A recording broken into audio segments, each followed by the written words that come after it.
अस्सलामु अलैकुम वरहमतुल्लाह। मेरे अज़ीज़ भाइयों और दोस्तों और बहनों, न्यूज़ जसर टीवी के चैनल पर मैं आपको खुश आमदीद कहता हूँ।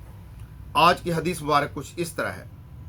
हज़ूर नबी अकरम सल्लल्लाहु अलैहि वसल्लम के फरमान का मफ़हूम है कि आप सल्लल्लाहु अलैहि वसल्लम ने फरमाया कि कुर्ब क़यामत के नज़दीक एक ऐसा ज़माना आएगा कि लोगों का जो है ईमान वो उसकी बीवी होगा, औरत होगा, और जो दौलत होगी वो ये नहीं देखेगा कि जो दौलत आ रही है वो कुछ किन ज़राए से आ रही है।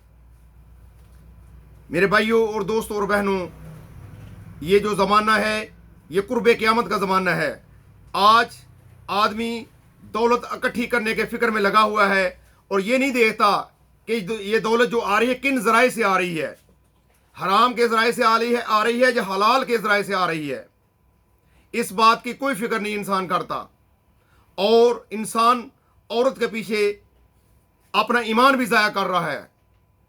औरत और जन और ज़र उसकी कमज़ोरी बन चुके हैं।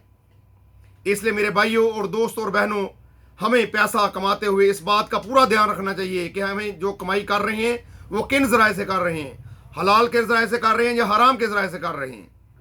और जो औरत जो है उसके शर से मैं महफूज हूँ या नहीं महफूज हूँ। हज़रत अली अलैहिस्सलाम का कौल है कि आप फरमाते हैं कि बोली औरत के शर से भी बचो। एक ऐसी औरत से शर से भी बचो जो बज़ाहिर बहुत बोली सी लगती है, बहुत मासूम सी लगती है, उसके भी शर से बचो। और अल्लाह के प्यारे हबीब हज़रत मोहम्मद सल्लल्लाहु अलैहि वसल्लम के फरमान का मफ़हूम है, जहाँ एक मर्द और जहाँ एक औरत होती है तो वहाँ तीसरा शैतान होता है। इसलिए मेरे भाइयों और दोस्तों, हमें औरत के शर से महफूज रहना चाहिए।